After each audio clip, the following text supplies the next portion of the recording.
Bismillahirrahmanirrahim. Assalamu alaikum, dear participants. Welcome to this study, the session of textual study of the Quran. So we are starting off with verse 172 of Surah Araf, the seventh Surah of the Quran and the second Surah of the second chapter of the Quran. Previously, we have been studying the accounts of various messengers of God and the way they met their fate, their nations met their fate in this world. And now, after arguing on the basis of incidents that reflect God's worldly retribution, the Quraysh are reminded of the pledge owing to which all mankind will be held accountable to God on the day of judgment. So the words are وَإِذْ أَخَذَ رَبُّكَ مِنْ بَنِي آدَمَ مِنْ ظُهُورِهِمْ ذُرِّيَّتَهُمْ وَأَشْهَدَهُمْ عَلَى أَنفُسِهِمْ أَلَسْتُ بِرَبِّكُمْ قَالُوا بَلَى شَهِدْنَا أَنْ تَقُولُوا يَوْمَ الْقِيَامَةِ إِنَّا كُنَّا عَنْ هَذَا غَافِلِينَ. O Prophet, remind them of that time too, when your Lord had brought forth from the loins of Adam's children their progeny and had made them testify to themselves. He had asked, Am I not your Lord? They replied, Yes. You alone are our Lord, we bear witness to it. This we did, lest you should say on the day of judgment, We had no knowledge of this. أو تقولوا إنما أشرك آباؤنا من قبل وكنا ذرية من بعدهم أفتهلكونا بما فعل المبطلون. Or present this excuse, our forefathers had already adopted polytheism and we later became their children. Then will you destroy us on account of what these wrongdoers did? So, as I just said earlier on, that now begins a very important episode. A very important incident is mentioned. It's a real life incident. It's not something which is metaphorical or imaginary. So it is through this incident that the Quraysh are reminded of the pledge owing to which all mankind will be held accountable to God on the day of judgment. And no one will be able to present the excuse that the message of a prophet did not reach him, or that he had opened in his eyes in an environment he had lived in an environment of polytheism and disbelief, and so it was not possible for him to confess to God's existence and the concept of monotheism. So the way the Quran has mentioned this incident shows that this matter manifested itself in the form of a real life incident, and as I said, it was not something imaginary or metaphorical. And it becomes fully evident from it that the acknowledgement of a creator is found in a person's nature, someone who exists in our own selves, and the very existence of a creature necessitates a creator. The fact that there are creatures, that necessitates that there must be a creator. No logical reasoning is even required to prove his existence to them. The only thing needed is to direct their attention. No doubt, at times human beings do deny this. However, this is mere arrogance. So at the very time they deny, they in this sphere of quest and knowledge seek a governor for every governed, an intender for every intention, an adjective for every noun, a cause for every effect. So all his knowledge is a knowledge that is confined to the stale of quest. A human being is always after finding out the truth. And this is a denial by his own practice, which highlights in the ultimate sense the nature of his denial. So then, of course, it is said that remind them of the time too when your Lord brought forth from the loins of Adam's progeny their children and had made them to testify to themselves. He had asked, Am I not your Lord? They replied, Yes, you alone are our Lord. We bear witness to it. This we did, lest you should say on the day of judgment, We had no knowledge of this. Or present this excuse, our forefathers had already adopted polytheism and we later became their children. Then will you destroy us on account of what these wrongdoers did? So the actual word that you can see that have been used is min bani Adama min zuhurihim, from the loins of the progeny of Adam.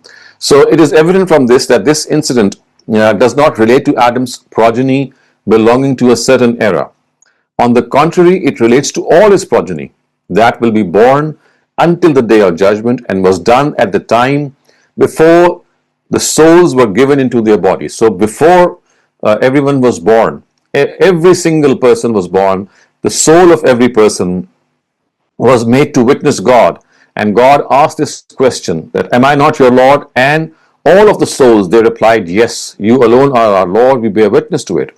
Now, since human beings have been sent in this world for a trial, we know that this incident is something that has been erased from our memories. Yes, the Quran tells us that this took place, but we don't remember it. We don't remember saying yes to God. But its essence is etched on our hearts and ingrained in our souls, and nothing can obliterate it. So, if a person is reminded of it in the absence of any hindrance in his surroundings, he leaps to it the very way a child leaps to its mother, even though it never saw itself emerge from her womb, and is drawn towards her with such conviction as if he already knew her. Of course, he never saw himself emerging from the womb of his mother or her mother, but it's as instinctive as one can imagine.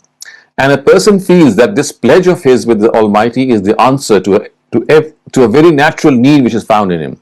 And once he gets this answer, all the requirements of his psyche are fulfilled simultaneously.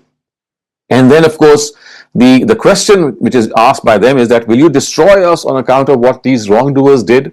So, the answer is that as far as monotheism or self-obvious realities of human nature are concerned, the progeny of Adam shall be held accountable merely on the basis of this acknowledgement. Any deviation from them will not be a legitimate excuse for anyone before God.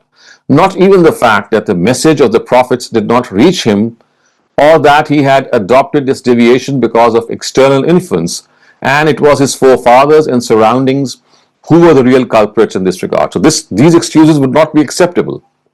The Quran says that so certain is this testimony of a person's inner self that each person will be held accountable before God merely on the basis of this testimony. So viewers, this is a very important area or a very important instance in which the Quran has cited this very important testimony of our own souls, acknowledging that yes, God, we acknowledge you as God. And though we don't remember this incident, but it is etched in our memories in the sense that we instinctively think that there is a creator and there must be a creator. And as the example given, of course, is that just as we have not seen ourselves emerge from our mothers, but still we know who our mother is because of the way our surroundings bear witness to her. In a similar way, we have not seen God, we don't remember talking to God, but our own surroundings point to his existence. So, وَكَذَلِكَ نُفَسِّرُ الْآيَاتِ وَلَعَلَّهُمْ يَرْجِعُونَ. In this way, we explain our revelations so that people are left with no excuse to deny the truth, and so that they may return to the right path. So this is a further conclusive communication, as a result of which they will be held accountable in this world, and in the hereafter also their accountability will increase twofold. Otherwise, this conclusive communication, as has been alluded to, is established on the basis of the innate knowledge found in human nature. That is something that we already have. So an explanation of the signs of God is instrumental in reminding people of this knowledge. So we have something in our own hearts, but when we see and look around, we find that whatever we have in our own souls or in our own intuition is corroborated by external factors. And for this reason, the Quran calls itself zikr or reminder, and regards the messengers as muzakkir, that they are the ones who remind us. So it should not be in any way a cause of a wonder that how does this happen. God says we explain our revelation so that people are left with no excuse to deny the truth, and so that they may return to the right path. So this is how God puts forth his own premise. وَاتْلُ عَلَيْهِمْ نَبَأَ الَّذِي آتَيْنَاهُ آيَاتِنَا فَانْسَلَخَ مِنْهَا فَأَتْبَعَهُ الشَّيْطَانُ فَكَانَ مِنَ الْغَاوِينَ. And narrate to them also the account of the person to whom we had given our revelations, but he ran away from them. The result was that Satan pursued him until he ended up among those who had gone astray. So now we see that there is a parable, and this parable is of the Jews and in their capacity of a nation. So in their collective capacity, it is they who are being alluded to. And if we look at some of the verses that are cited later ahead, the Quran itself has pointed out that this is the parable of the Jews. And hence because the word allazi occurs in the verse, one is led to think of the various people it may refer to. And that, of course, is something that can always happen. But the thing is that the word allazi primarily connotes a defined entity, but when it occurs in such parables, it is not essential that it refer to a particular person that exists physically. A speaker, in fact, imagines the person whose parable he wants to cite in his mind and then mentions a certain description that also fully applies to that person. So only a portrayal of the incident is meant, and eloquence demands that he be mentioned as a defined entity.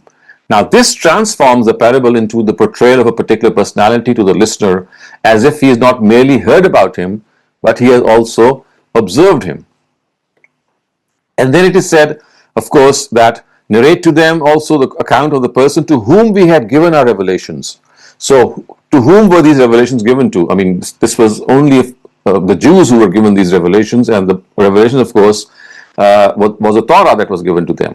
And what happened? The result was that Satan pursued him until he ended up among those who had gone astray.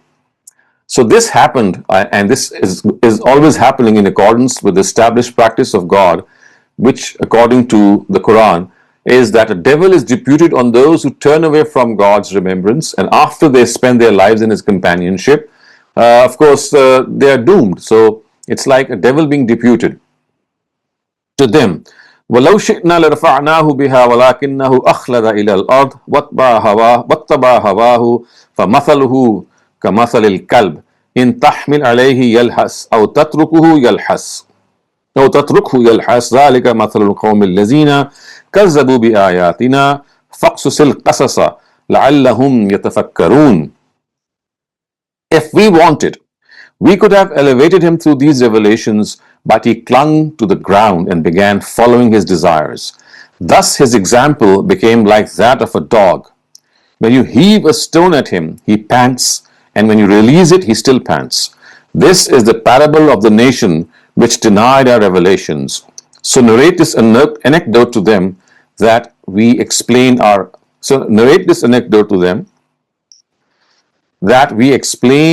revelations, so that people are left with no excuse. Okay, so let me just repeat this translation. So narrate this anecdote to them that they may think. لَعَلَّهُمْ يَتَفَكَّرُونَ. Okay, so as the verse says, that if we wanted, we could have elevated him through these revelations. So this is in accordance with God's law that He has prescribed for people on whom He bestows His revelations, and in this case, they are the Israelites or the Jews. So this law is that if people duly value these revelations or the advice of God and the directives of God, they will succeed in this world and in the hereafter through these revelations.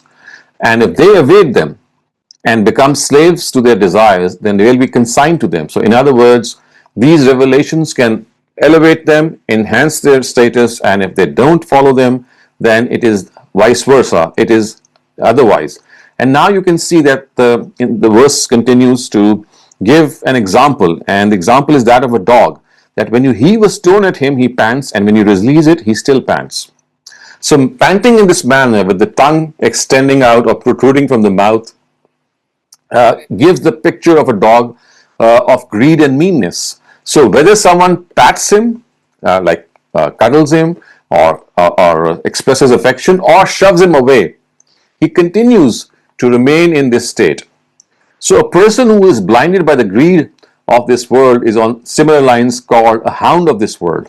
So the example of the nation of the Jews is that of a dog. Whether you do good to him or whether you do bad to him, he is blinded by his own desires of greed.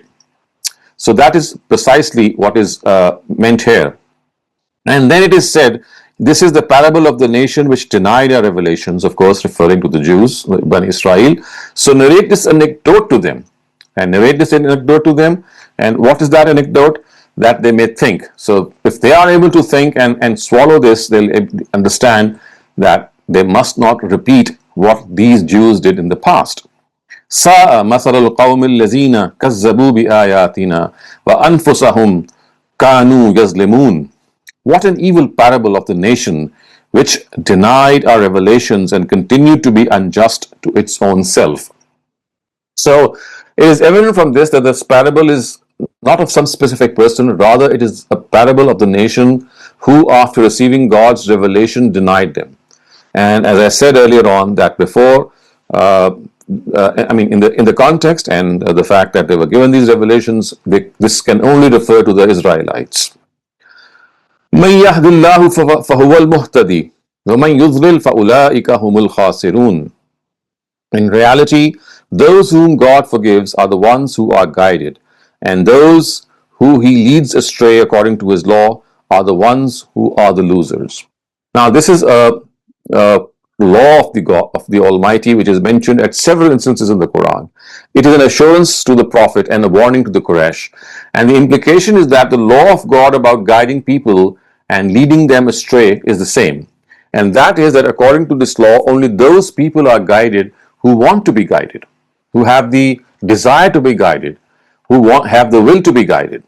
However, on the other hand, as for those who become slaves to their desires, they are led astray. Such people never receive guidance. So everyone must know that whatever is happening because of this law. So in other words, we have to understand this law of guidance, that if a person duly values the internal guidance, the innate guidance he is born with, and he seeks more guidance, then such a person is guided by God through His revelations. But if a person does not duly value the guidance he already had, the innate guidance, then the Almighty punishes that person and He leads that person astray. So remember, people are not born misguided. And when it is said that God misguides people, it is not that He does so purposefully. It is only when they deserve this as a punishment that He does so. مَن يَهْدِ اللَّهُ فَهُوَ الْمُهْتَدِي وَمَن يُضْلِلْ فَأُولَٰئِكَ هُمُ الْخَاسِرُونَ. And those He leads astray according to His law are the ones who are the losers. So they are the ones who deserve this fate. وَلَقَدْ زَرَعْنَا لِجَهَنَّمَ كَثِيرًا مِنَ الْجِنِّ وَالْإِنسِ لَهُمْ قُلُوبٌ لَا يَفْقَهُونَ بِهَا وَلَهُمْ أَعْيُنٌ لَا يُبْصِرُونَ بِهَا وَلَهُمْ آذَانٌ لَا يَسْمَعُونَ بِهَا أُولَٰئِكَ كَالْأَنْعَامِ بَلْ هُمْ أَضَلُّ أُولَٰئِكَ هُمُ الْغَافِلُونَ. So these are very, very powerful words. They should take heed. We have created many among the jinn and men for hell. They have hearts through which they do not understand. They have eyes through which they do not see. They have ears through which they do not hear. They are like animals. In fact, they are even more misguided. They are the ones who are totally heedless. So, if you can see, the tone of this sentence is that there are certain men and there are certain jinn who have been created for hell. This does not mean that they have been destined to go to hell. It only means that they become worthy of going to hell because of their misdeeds. In fact, the sentence expresses great anger and warning. It means that if a large number of men and jinn who have adopted a rebellious attitude, then after this it can only be said that God has created them for hell, because that is how they became worthy of being consigned to hell. So it is explained, as we shall see in the next verses, why they will become the fuel of hell. It is said that these people did not take any advantage of the faculties and abilities which the Almighty gave them to understand the truth. They were given eyes, they were given intellect, and they were given ears, but they did not use these faculties. And the consequence of this was the very objective of their life became coming into this world, spending time, and then, of course, ending up in hellfire. So, viewers, such is the importance of our faculties that if we don't use them, then this is the fate that is destined for people who do not use their faculties. Eyes and ears and intellect, as you can see from here, that they are given for a purpose, and that purpose is to discover the truth, is to abide by the truth, is to side by the truth, and is to follow people who follow the truth. But if this does not happen, then these faculties which were made to guide that person will actually be made to punish him, because they will bear witness against him on the day of judgment. And when it is said that they have ears through which they do not hear, actually what is meant is that this understanding, this seeing and this listening refer to the essence and reality. Otherwise, of course, they fully understand. So what is said is that what they needed to understand, they did not understand. What they needed to see, they do not see. What they needed to hear, they did not hear. And they used these faculties for smaller aims and for smaller purposes. And this is something that is, of course, totally intolerable. And in fact, as you can see, that the last words are Ulaika humul ghafilun. They are the ones who are totally heedless. And they are like animals. Just as animals confine their efforts to satisfy the needs of their bodies or their corporal needs, in a similar way, their endeavors too are restricted to their material needs and desires. They are less sensible than animals because animals at least take advantage of all the abilities found in their instincts and leave no stone unturned in this regard. On the other hand, human beings not only do not take real advantage of the higher abilities which the Almighty has bestowed on them, they also at times end up doing things which even an animal or a donkey or an ox would not do. So, for example, human beings, in spite of being human beings, become so foolish and silly that they start worshipping trees, stones, and animals. But animals themselves, like a donkey or a horse, can never become so imprudent. The Quran states that it is such people who are not aware in the real sense, because even animals are not inflicted with this unawareness. So such is the importance of using these faculties. وَلِلَّهِ الْأَسْمَاءُ الْحُسْنَى فَادْعُوهُ بِهَا وَذَرُوا الَّذِينَ يُلْحِدُونَ فِي أَسْمَائِهِ سَيُجْزَوْنَ مَا كَانُوا يَعْمَلُونَ. Believers, remember that God has only good names. So call Him by these names. So call Him by these only and leave aside those who are distorting them. Whatever they are doing, they will soon receive its due. So what does it mean? It means to call God by names which are in accordance with His majesty, with His splendor, with His power, knowledge, wisdom, and the fact that He is one. And this is a further explanation of the monotheism which is mentioned earlier with reference to the covenant of nature. So remember, this is something that is only befitting for us to call Him by names that behoove His majesty, His grace, His splendor. And of course, it is said that you have to leave aside those who are distorting them.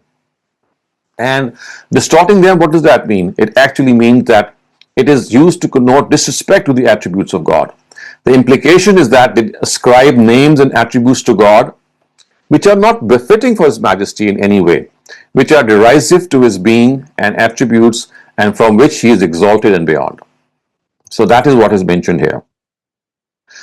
وَمِمَّنْ خَلَقْنَا أُمَّةٌ يَهْدُونَ بِالْحَقِّ وَبِهِ يَعْدِلُونَ وَالَّذِينَ كَذَّبُوا بِآيَاتِنَا سَنَسْتَدْرِجُهُم مِّنْ حَيْثُ لَا يَعْلَمُونَ وَأُمْلِي لَهُمْ إِنَّ كَيْدِي مَتِينٌ. Bear in mind that all are not the same. Amongst those we have created, there is also a group that has been guiding people according to the truth and also passing judgment according to it. On the other hand, those who have denied our revelations, we are gradually leading them to destruction from where they cannot even know. At this time, I am granting them reprieve because my strategy is very secure. So this is something which God has always stated, and in the Quran has always mentioned this, that it's not that all people are bad and all people are good. There are people, in spite of the evil found amongst them, there are people who are good as well, and they have been guiding people according to the truth. And on the other hand, those who have denied our revelations, God says we are gradually leading them astray, and they don't even know that they are going astray. So this matter takes place with those people who are rebellious to God and resort to tyranny. So it's like saying that when a fisherman has full confidence in himself, he gives the fish reprieve to the ultimate extent. He lets them go, and the fish think that it is, they have won the day. Whereas the fisherman continues to give them respite because he knows that however much it may exert or they may exert, they will never be able to escape his grasp. So like an efficient hunter, an efficient person who is hunting, whether a land animal or a sea animal, it allows the animal to run away, but never is that animal beyond the grasp of the hunter. So all its efforts make it so tired that finally we know that that animal cannot run away from the person who is hunting that animal. So it is as if the respite that is being given to that person is to let them do whatever they want to. So similar is the case with the planning of God. His plans are bound to materialize and His grasp is inescapable. No one can run away from His control, and for this reason He continues to give respite to people in spite of their rebelliousness. So this is the grace of God At the same time, it is also a punishment for people who would like to fill all they do in their cup of rebelliousness. And they think that they have succeeded in their plans because God is not holding them to account. And they think that they have succeeded. But the thing is that God is going to catch them unaware once and for all. And then, of course, they will have none to depend on and they will not be able to escape. And that is why it is said, وَأُمْلِي لَهُمْ, that I am giving them respite, I am giving them reprieve, because my strategy is very secure. So the Almighty is telling them that they cannot escape. They think that they have time. Yes, they might have time, but that time is going to expire one day and then they will be caught unaware. So with this we come to an end to today's session. And if you have any questions regarding the part that we have studied, you have the time to raise them. Assalamu alaikum, Dr. Saleem. Assalamu alaikum, everyone. I have a question, Dr. Saleem. So this is the Aleph time? The Correct. one that you mentioned? Okay. Yes. Okay. If anybody has any questions, please raise your hands. If not, then we will move to the idiomatic translation. I'm still waiting, Dr. Saleem. I do not see any raised hands or any... Okay. Imran, please ask your question. Thank you. So Dr. Saleem, I know, thank you very much, first of all. Assalamu alaikum. I know you mentioned at the beginning this last, this covenant was when we were still souls. And, and of course, it is in our innate nature. And people can get that from the surrounding, the God exists. But if what I missed, you mentioned, but I missed that sentence, that if they don't get it, like, the Lord is one and stuff, they will be held responsible based on this ahad, this covenant, which place before creation. Yes, precisely. You see, they will not be given any leverage in this, that, people would say that, we were born in a society that was polytheistic. We found our forefathers worshipping more than one God, so we have an excuse. Or they could say that, the message of the messengers did not reach us and hence we were led astray. So that will also not be an acceptable excuse, because whatever God has conveyed to them is found in their own nature, regardless of what the society says, regardless of whether the message of a prophet has reached them or not, or regardless of the fact whether the society that they live in, their parents and their grandparents and so on and so forth, all were deeply incriminated with polytheism. So these excuses will not work. So this that makes sense. That this, of course, ayah focuses more on the oneness of God and the worship of one God. Correct. But of course, we have to take the whole Quran into context. But it makes, in the current day and age, it makes it harder for them to follow the Prophet sallallahu alaihi wasallam as well. And I know that in Surah Nisa and also Mawrid, it mentions that they have to believe in the Prophet as well. So how do you make that argument to the non-Muslims that they have to believe in the Prophet as well? So that's another thing. I mean, that's not discussed here. Here, the discussion relates to the existence of one God. Yes. So they cannot. They cannot hold themselves scot-free, unaccountable. That if they come to God in His presence in the hereafter and they have indulged in polytheism, and they say that we have indulged in polytheism because no messenger reached us to tell us that there is one God, and because God will say that a messenger is not required for that. Similarly, this excuse shall also be not accepted, that our forefathers were the ones who indulged in polytheism and we are just following them. So God says that these excuses are not acceptable, because my memory or my existence is something that is found in your own souls. It is found in your own intuition. So you cannot bring this excuse. That will not be heard. It will not be entertained in any way. The fact that a prophet is needed, that's not discussed here. That's discussed elsewhere. Yes. But that is equally important, right? Like in the hereafter, they have to. For them, if a message, the message of the prophet has not reached them, then they will be held accountable on the basis of the morality that is found in their souls. So that is something that is mentioned at other instances in the Quran. Thank you. What do you this is just a very quick question. How do you recommend in this day and age to get the message across to those that it hasn't reached? What, just give the Quran to them, or do we verbally also convey the message and try to communicate? You see, the strategy that you have to adopt, of course, is that first you have to make friends with them. Become friendly and have a good friendly relationship with them, and then on opportune moments, whenever religion is discussed, always tell them that all books of God, they have come from the same source, and whether it's the Bible or the Torah or the Injil or the Psalms or the Quran, the source is the same, and we seek guidance from all these books. So maybe you can just say that just as you seek guidance from the Torah or from the books that have been revealed to your prophet, so this is another book of God that you might want to read. So I think it should be a friendly introduction, and that introduction should make them feel that the Quran is similarly revealed by God as He had revealed the earlier scriptures, which they, of course, are studying already. Right. Thank you. Now, Shafqat Saab, please ask your question. Thank you. Thank you. Dr. Carrying on exactly the same question, isn't it placing an immense burden on those? For example, somebody today born in a Hindu family, and from childhood he's been told to bow down to these idols and all that.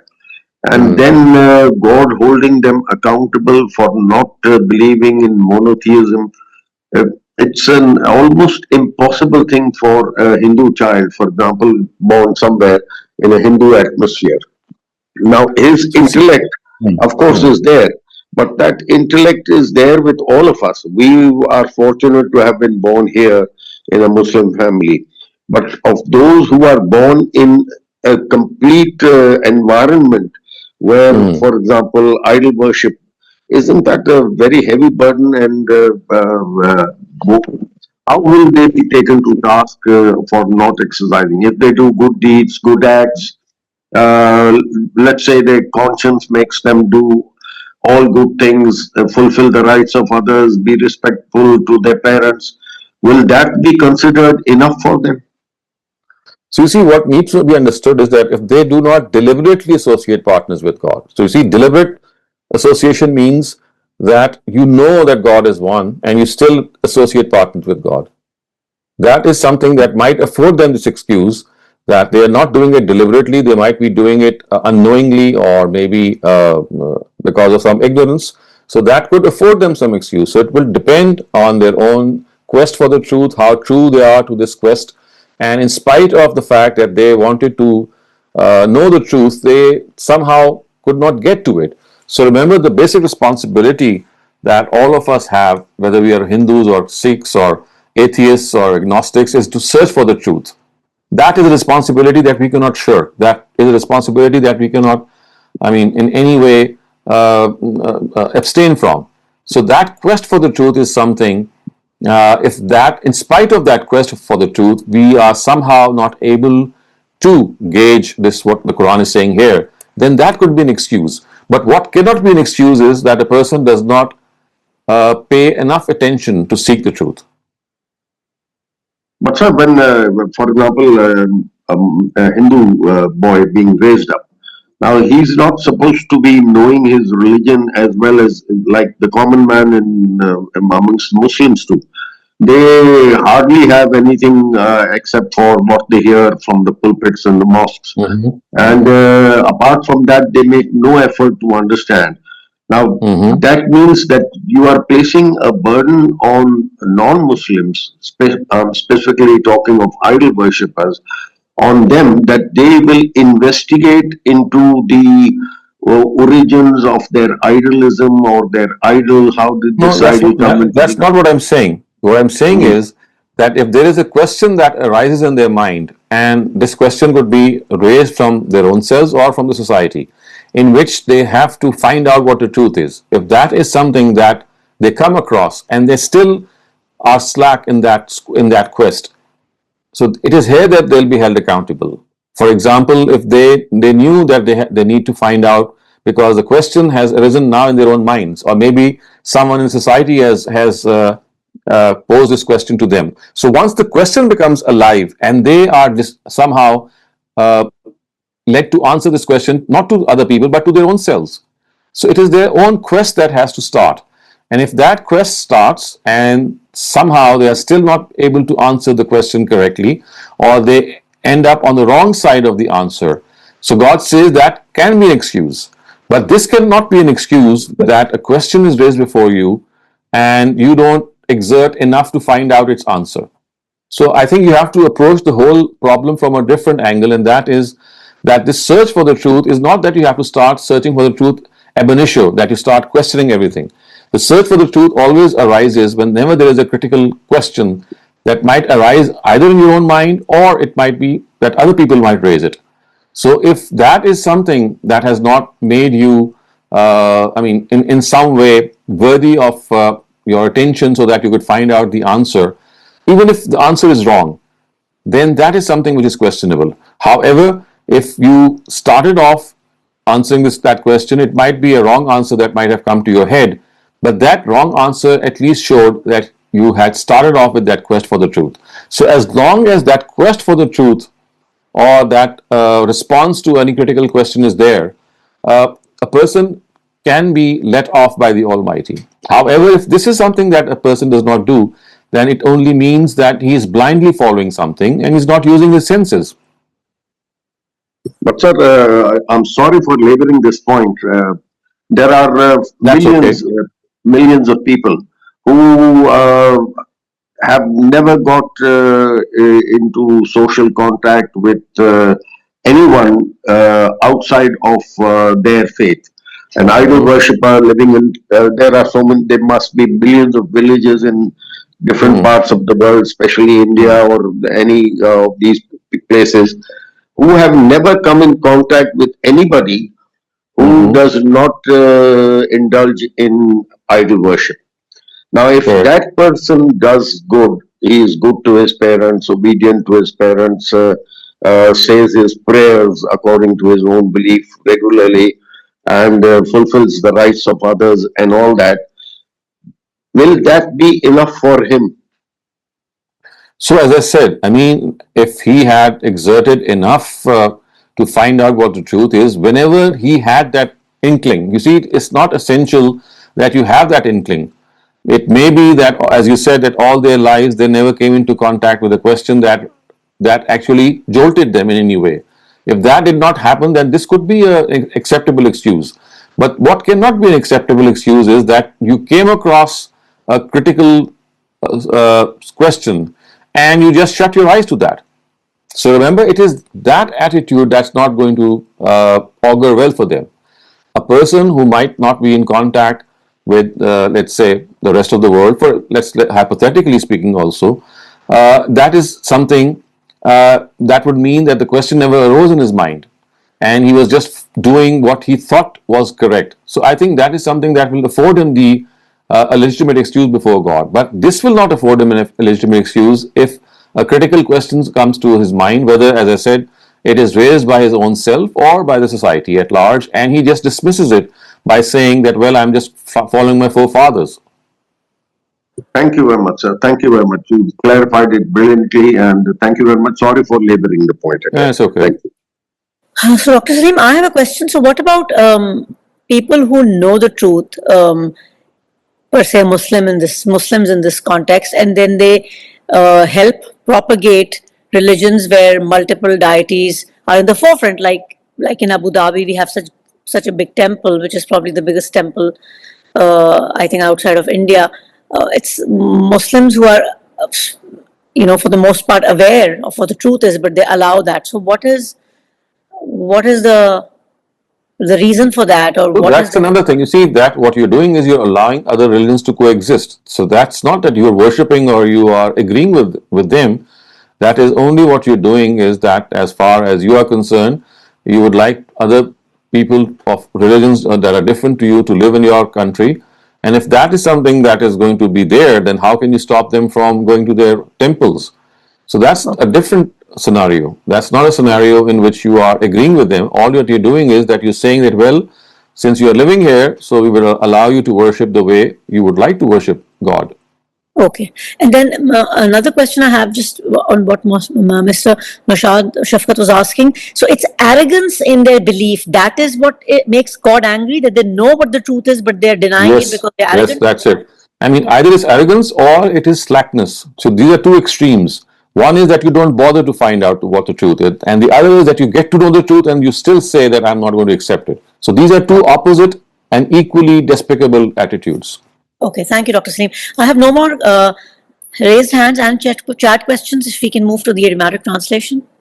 Okay, so we start off with verse 172. It says, وَإِذْ أَخَذَ رَبُّكَ min bani adama min zuhurihim zurriyatahum. So wa and is when akhaza took rabbuka your Lord min from bani Adam, the progeny of Adam, min zuhurihim from their loins, zurriyatahum its progeny or their progeny, wa and ashhadahum he made them testify ala upon anfusihim themselves.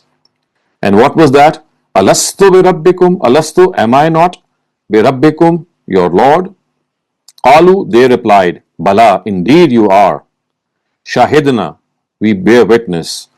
An, lest, taqulu, you say, Yawm al-Qiyamah, on the day of judgment. Inna, indeed we, kunna, were, an haza, from this, ghafilin, ignorant.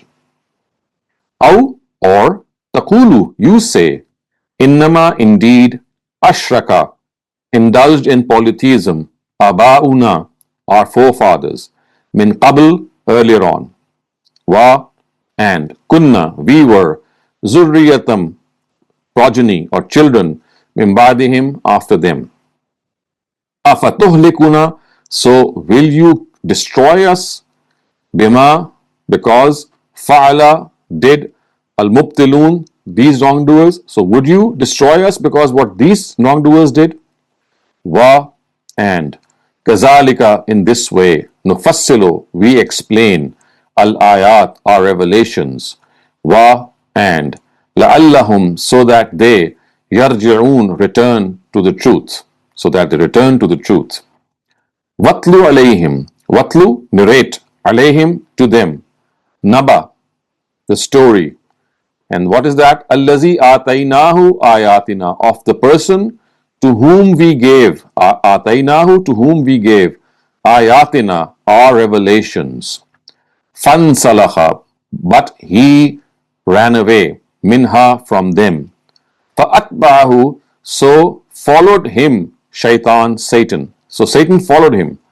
Fakana he became min among al-ghawin who have lost their way. So he became amongst those who had lost their way. Wa and law, if shi'na we wanted, la rafa'nahu we would have lifted him biha through these revelations.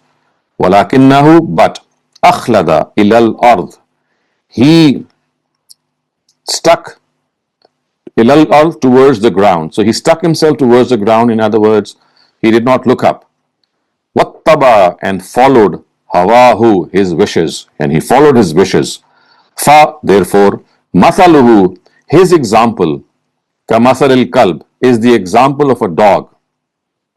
In if tahmil you lift alayhi upon it, of course the implication is that you if you lift a rod upon it yalhath would mean that he takes out his tongue or he pants. Aw tatrukuhu, or if you release it, which means that if you release that staff or that stick, yalhas, he still pants, or he still sticks out his tongue. Zalika, this, Masarul Qawm is the example of the nation, Allazina, who, Kazzabu, denied, bi ayatina, our revelations. So this is the example of the nation who denied our revelations, and we just discussed that, of course, this refers to the Bani Israel or the Israelites. Faqsus, narrate, al-qasas, story, la'allahum. So narrate the story to them, la'allahum, so that they, yatafakkarun, are able to reflect. So narrate the story to them so that they are able to reflect. Sa'a, very bad. Masalan is the example. al-qawm of the nation, allazina those, kazzabu denied, bi ayatina our revelations. So very evil is the example of the nation that denied our revelations. Wa anfusahum kanu yazlimun, and anfusahum they kanu were yazlimun unjust, and they were unjust to their own selves. Man yahdillah, he he yahdillah is guided by God. Yahdi guided, Allah by God. So he who is guided by God, fahuwal muhtadi. So fahuwa, indeed he, al muhtadi, is guided. So he who is guided by God is actually guided. Wa, and man who yudlil, who leads astray, who he leads astray, which means man yudlil means who God leads astray. Faulaika, therefore he, whom himself, al khasirun, amongst those who have incurred loss. So he whom God leads astray, he is exactly the one who has incurred a loss, or who has ended up as a loser. Walaqad, and laqad, indeed, zara'na, we have created, li jahannama, for hell, kathiram, a lot of, minal jinn, amongst jinn, wal ins, and human beings. So we have created for hell a lot of human beings and jinn. Lahum, for them, kulubun means hearts. La yafkahuna biha, la not, yafkahuna understand, biha from it. So we have given them hearts, but they do not understand from them. Wa, and lahum ayun, we have given them eyes. La yubsiruna biha, but they do not see through them. La not, yubsiruna see, biha through them. So we have given them eyes, but they do not see from them. Walahum, and for them, azanun, are ears. La not, yasma'una, hear through them. And for them are ears, but they do not understand, they do not hear from them. So in effect, what is being said is that we have created a lot of jinn and mankind for hell. For them are hearts, but they do not understand from them. And for them are eyes, but they do not see from them. And for them are ears, but they do not hear from them. Ulaika, they, kal anam, are like animals. So they are like animals. Bal, in fact, hum, they, azal, even worse. So they are like animals. In fact, they are even worse. Worse in the sense that they are even worsely guided, or they are even more misguided. Ulaika, they, who, al-ghafilun, who are ignorant. So these are the ones who are actually ignorant. Wa, and lillah, for God, al-asma, names, al-husna, which are befitting. For God are names which are befitting. Fad'uhu, therefore, ud'uhu, call him, biha, with these names. So every good name belongs to God, and call him by these names. Va, and zarul lazina, zaru means leave them aside. Yulhiduna, who are distorting, fi asmaihi, his names. So if there are people who are distorting his names, then leave them aside. Sayujzauna, soon they will be rewarded, ma, that, kanu, they were, ya'malun, doing. So soon they will be rewarded. In this case, of course, it would be punishment that is being mentioned here. So soon they will be punished for what they are doing. Wa, and mimman, among, khalaqna, that we created, ummatun, a nation, yahduna bil haq, who guides, bil haq, according to the truth, wa, and bihi, through it, ya'dilun, passes judgment. So we have created people who guide through the truth, and they make judgment through it. Wa, and allazina, those who, kazzabu, deny, bi ayatina, our revelations, sanastadrijuhum, we take them gradually, min haysu, from, la ya'lamun, they do not even know.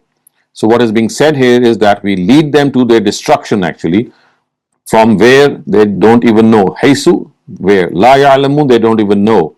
Wa, and umli. So umli means that I am giving them lahum. So actually umli means I am giving them respite. Umli, I am giving the respite lahum to them. I am giving respite to them. Inna, indeed. Kaidi means my planning. Mateen is very strong. My planning is very strong.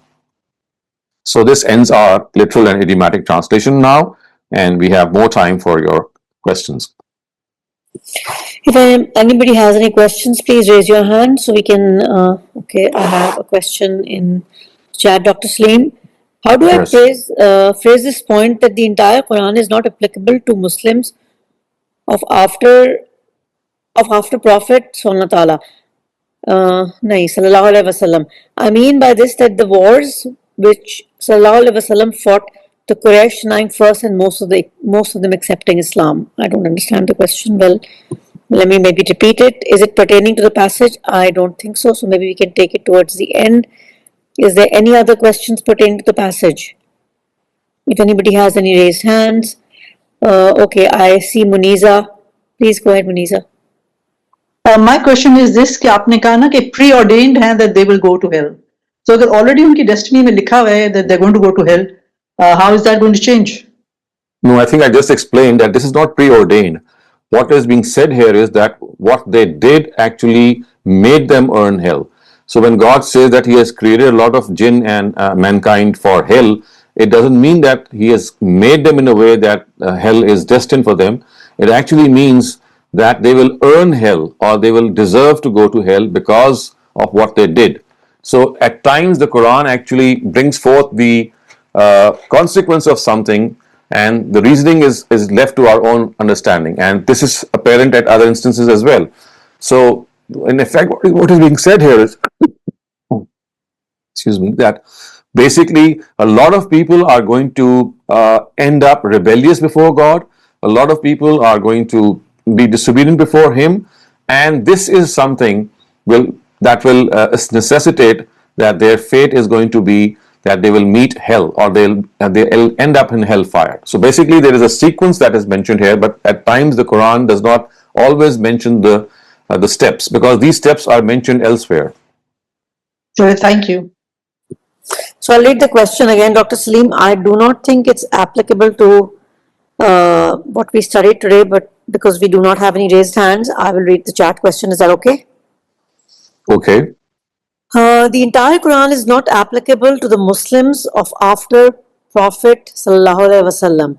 I mean by this that the wars which Sallallahu Alaihi Wasallam fought, the Quraysh denying first and most of them then is accepting Islam. I do not understand the question, Dr. Saleem, but that's how it reads. Well, actually, maybe I'll just explain a part of it, and that is, you see, you have to understand that the applicability of the Quran has to be understood in the proper context, and that is, the Quran is basically a description of the worldly judgment that took place for the last time in the era of the last messenger of God. So as such, it is a specific document that relates or describes that judgment that took place in that time. But it does not mean that it has become irrelevant to us, because during the course of this description, the Almighty reminds us of morality. He reminds us of monotheism, hereafter, prophethood, and how we are to relate to God. And He also gives us the Sharia. So basically what we have to understand is that there are certain verses that might be specific to that era and that cannot be extended. For example, the fact that you cannot punish people in the name of God the way God's messengers did, because they were authorized. In fact, God was doing them on them, and they were doing it on God's behalf. This is something that cannot be done in the post-prophetic era. So that is just a description of what God can do in the times of the prophetic era. But this does not mean that it is not relevant to us, because what we can draw as a conclusion from this is that people who were punished in this world at the hands of God's messengers or through natural disasters, they become a reminder for all of us that we will also face the same reckoning if we follow their footsteps. But the only thing is that our reckoning or our judgment has been deferred to the hereafter. For them, the judgment took place in this world, and for us, it is deferred. So that also makes it relevant. And as I said, during the course of this description of the last worldly judgment, we are given the Sharia, we are reminded of morality, we are reminded of how we can become better people. So all this is like a package that is, that comes with that narration of the last messenger of God's worldly judgment. But yes, there is one specific area which I just described, that punishing people in the name of God was something that only God's messengers were authorized, because it was God himself who was doing that. And that he was doing through natural calamities earlier on, because these nations, they denied their messengers, and then natural calamities would destroy them. So remember that this is specific to God's messengers only. But the rest, of course, whatever the Quran tells us, is something that is applicable to all of us. Thank you, Dr. Saleem. I do not have any raised hands right now or any chat questions, Dr. Saleem. I'm still waiting. If anybody has any raised hand, wants to ask any questions pertaining to the passage, or so I have a question in the meantime, Dr. Saleem. So even as Muslims being born in Muslim countries, what we are taught as children is sometimes very different to what we learn of the religion as we grow up and we start seeking ourselves. So, my question is distorted is probably wrong, but a different kind of understanding of the religion that is taught to us as children, that we regurgitate as we're growing up until we don't come of age. Would that fall in the same context as trying to seek the truth as you become older, and then trying to understand the religion in the same context as somebody who's a non-Muslim? I think this is a responsibility which is imposed on a human being. It's not something that relates to Muslims or non-Muslims or to a specific category of people. Seeking the truth is a responsibility which God imposes on every human being. And what does that mean? It doesn't mean that you have to find out the truth ab initio, or you have to start questioning everything. No. The thing is that whenever some critique comes along about your very cherished beliefs, and that critique could be from your own mind, some question arises in your own mind, which I just discussed earlier on, or it could be someone asking this question or posing this question, and you not having a proper answer to that. It is now that you need to find out what exactly the nature of the truth is. And that, of course, is, as I said earlier on, you might end up even at the wrong side of the answer. I mean, you might gather a wrong answer, but that would not matter because you started the process of seeking the truth. So that is the essential that we have to understand. It is something that God wants each and every person to go through. As I said, that is only possible when we initiate that critique. So in the absence of any critique, if you don't find any question either in your own heart or from the society, and you think that whatever you are believing is fine, then of course you don't need to, as I said, reinvent the wheel. That only arises when a question arises in your mind or from the society, and then you're not satisfied with the answer that you already had, and now you embark upon a quest for the truth. So that is the attitude which God wants every human being to follow. Okay. So then is Ehde Alast, the concept is, for us to understand, is it just now us having a conscience? Is that what it is? Ehde Alast is actually something which is a real-time incident that took place before we were created. It just shows that all of us we actually gave our word to God, and we said, yes, God, we believe in you, you are our Lord. So God says that this is something that happened as a real-time incident, but because this life is a trial and a test, so the memory of this incident was erased from our minds. We don't remember this. It is when we read in the Quran that we get to know that this is something that happened in the past, but we have no recollection of it. So God says that this recollection is something, although you don't have it, but when you look at the world around you, the world bears witness that there is a creator. So what happens is that you jump to this conclusion and you corroborate this fact which is given by the Quran. You did not remember it, but the Quran said that it happened. And you believe the Quran. Why? Because you feel that the surroundings that we find ourselves in and our own personal human entity, it bears witness that we have been created and there is a creator. So in spite of not remembering that real-time incident, the surroundings that we find ourselves in make us realize that yes, there is a creator. Just as a boy or a girl emerging from his or her mother's womb never knew who his mother is. He could not have observed it. And that is something that is no longer in his memory. But when he looks at the surroundings and see how people vouch for the fact that this woman is your mother, then instinctively he accepts that verdict. So in a similar way, we might have forgotten that promise because it's no longer in our memory. But then when we are reminded that there is a God, we instinctively accept this truth. Okay, I have a chat question, Dr. Saleem, which is not pertaining to the passage, but I'll just ask it now. Is the story of Abraham abandoning Hajra and Ishmael alone in the desert entirely fabricated? It's totally baseless. It's not found anywhere in reliable resources. It is found in some accounts of biblical history and some of our ahadiths in which these biblical accounts have infiltrated into. Remember, the Torah has a very vast variety of historical anecdotes as well that have been infiltrating into the actual text of the Torah. So its origin is certainly not the Quran. Also, you'll find the same story being narrated in the Talmud, which is their book of fiqh as such. But this is not authentic at all. So then, what is the, Dr. Saleem, just expanding on this question, how did Zamzam start then? It was there from before? We don't know. I mean, Zamzam, wherever it started, is not a religious question at all. But what is certain is that it never started with Ishmael stamping his feet, as has been generally narrated to us. Oh, okay. Thank you, Dr. Saleem. Okay, so if anybody has any questions, you can ask them now since the floor is open for open questions. If not, then we will be ending the session because there are no more raised hands. I'll just give it a minute, Dr. Saleem, if that's okay. Yeah. There are no more raised hands. If anybody has any questions, this is very valuable time. We have Dr. Saleem with Dr. Saleem right now. You can ask any questions. Imran, go ahead, please ask your question. So, Dr. Saleem, your answer about the most recent, about the story of the Ibrahim alayhi salam abandoning his wife and his son. Of course, these things are so well known in our history, but many other stories that are not authentic.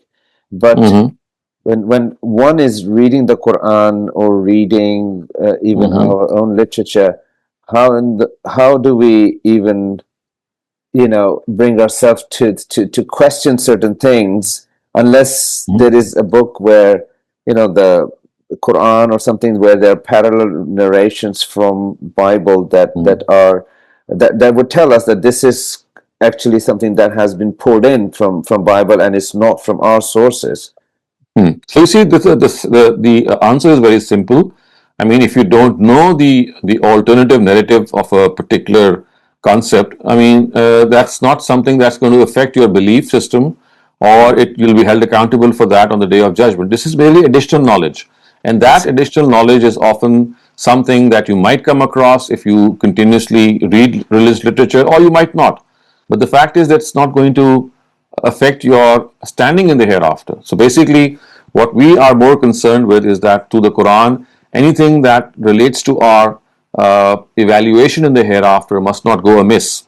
And that is something that normally if you read the Quran, that's not going to happen. These additional details have arisen not because of the Quran, but because of history, hadith, and other types of literature. And at times, if you keep on investigating these things, if questions come to your mind, for example, this is a very valid question, that how could Abraham have left Hajra with an infant son who was just about 7 or 8 months old, all alone in the desert? Is this even humanly imaginable?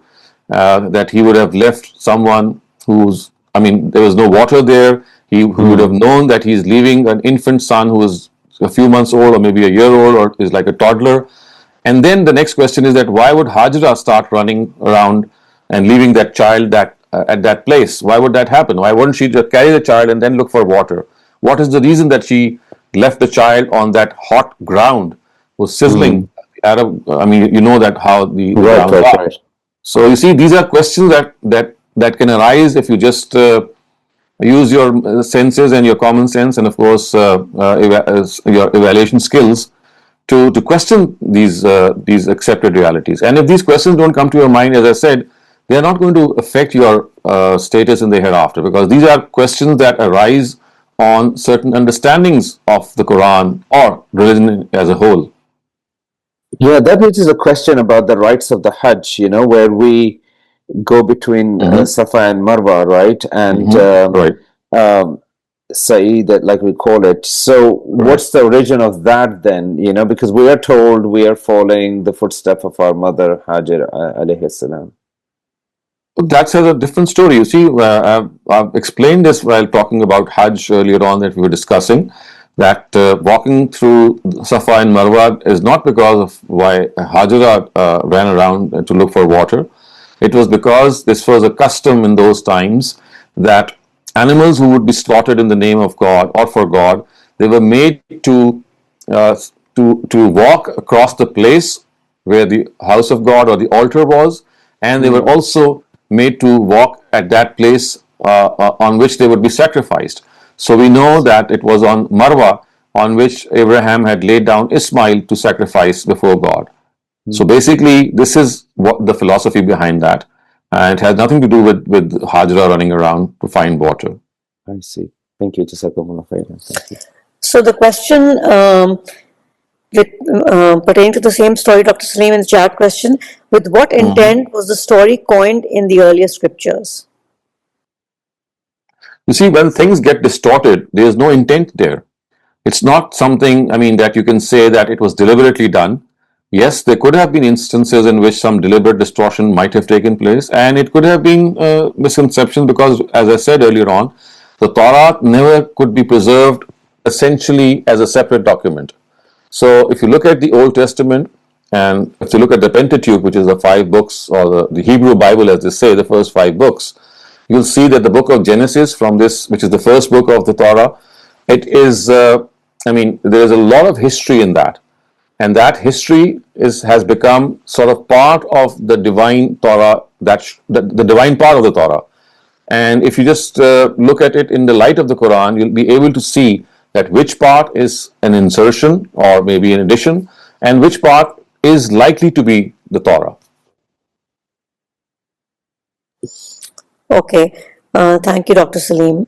So the understanding to running between Safa and Marwa is incorrect. That's another question. That is something that you have to do. But the philosophy of running between Safa and Marwa is not what we are generally informed of as the fact that it was Hajara who was running around to find water for her infant. That's not the reason. The reason is that animals who are to be sacrificed to God, they are made to circulate or to walk across the place that they're going to slaughter themselves. For example, we know that whenever an animal is to be sacrificed, so he will be made to circulate across the marbad, which is the temple or the place of worship, and also on the place where they're intended to be laid down and sacrificed. Because we know that this, in the case of Hajj, because a Hajj is a symbolism for devoting yourself to God, and in this sense, it was on the hillock of Marwa, on which Ismail was laid down by Abraham or Ibrahim for sacrifice, that this thing has got its sanctity. That basically it's a reminder of the fact that we as human beings are like dedicated towards God, just as animals that are vowed for His sacrifice are. And just as those animals were made to walk across the temple and at the place of slaughter, similarly, because it was the place of slaughter for Ismail, that whole sacrifice was to take place, that the whole exercise of walking between Safa and Marwa has taken place, or it's like a reminder for that. So, Dr. Saleem, just expanding on this, then Zamzam, for the most part, so many Muslims believe it being holy water, then it's just water that's in Makkah, then it's not holy at all. It has no significance as far as religion is concerned. It's just like it's like a fountain that has been running for thousands of years, and it's like it's something that really is a big boon, because in the absence of water at such a place, it would have become very difficult for us to worship God and do wuzu and do all the rituals, because in the absence of water, you see, today we have a lot of artificial sources which the Saudi government has provided, but when this was not the case, for the last many thousands of or hundreds of years, it was this natural water that would be providing us with that need in that particular heat. So it's basically a God sent a boon or a gift for people who are doing Hajj or Umrah of the house of God, and it has no significance as far as when religion is concerned. It's not that it's some holy water. It's not that it has some form of cure. It's not that drinking it is an act of reward, or it's a righteous deed. So these are all things that have been, that we have heard Otherwise, I mean, we don't find any sort of indication to the fact that Zamzam has some religious significance. It's water, as water is. So, Dr. Saleem, people carrying it thousands of miles. Then So what it's is just the like a significance? gift. They think that they are bringing home some gift. It's their own personal choice. It's like getting something, like getting some dates from the house of God, maybe getting something else. So it's just become a custom. And if you don't do it, it's fine. Okay. Imran, please go ahead and ask your question. So yeah, Dr. Salim, on the same vein, what about this belief that there is cure in Zamzam? You may have said it. I'm sorry, I missed that point. That not just because it's people deem it as sacred, but people also think that using the Zamzam, that's why they all try to even bathe themselves in Zamzam, that it has a cure in it, Yeah. in and of itself. So if you can shed some I light mean, this on is that. all self-made up. There's no such thing as it having a cure at all.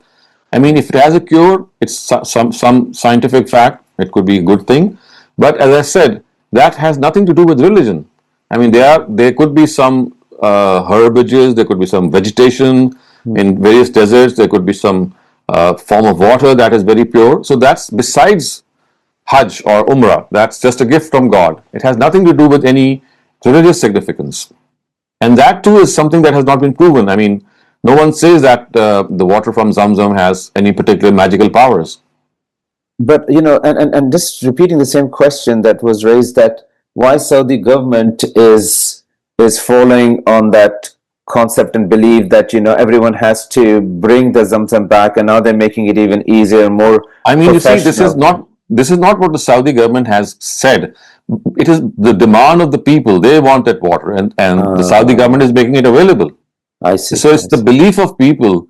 Otherwise, there is nothing. I mean, you don't need to bring it. I mean, it's just your own personal attachment. Maybe it could be something that you would like to do. Otherwise, it has nothing to do with religion. Thank you.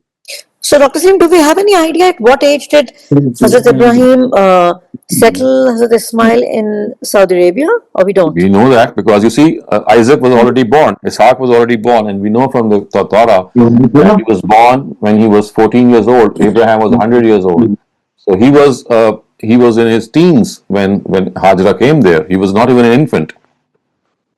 Okay. Bhatti Sahab, you had your hand raised. Do you want a question, or do you? Yeah, I am. Assalamu alaikum, sir. Right, Islam. Well, I read somewhere that there is a cure in that water because the mountains gushes through, has a lot of sulfur in it. That's why it's good Okay. for I mean, it skin, could be. for As I skin said, disease. it has nothing to do with religion. I mean, Yeah. if it is something that can have a cure or it is something that's beneficial to health, that's besides religion. I mean, it's a good thing. But has it Yeah. been proven? The question is, I mean, there's a lot of conjecture.